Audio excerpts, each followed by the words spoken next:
Welcome back to another technical deep dive here in the debug zone.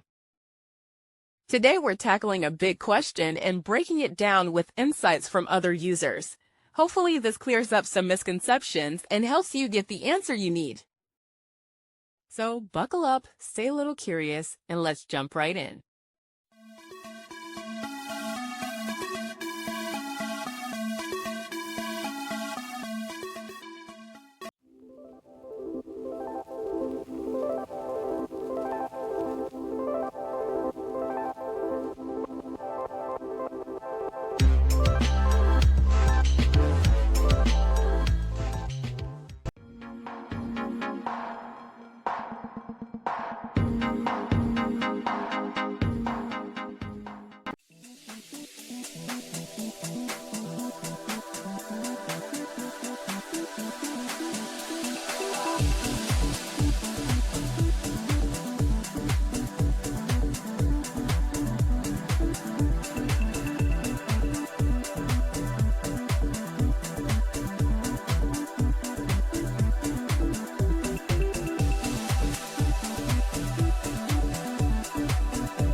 And that's a wrap.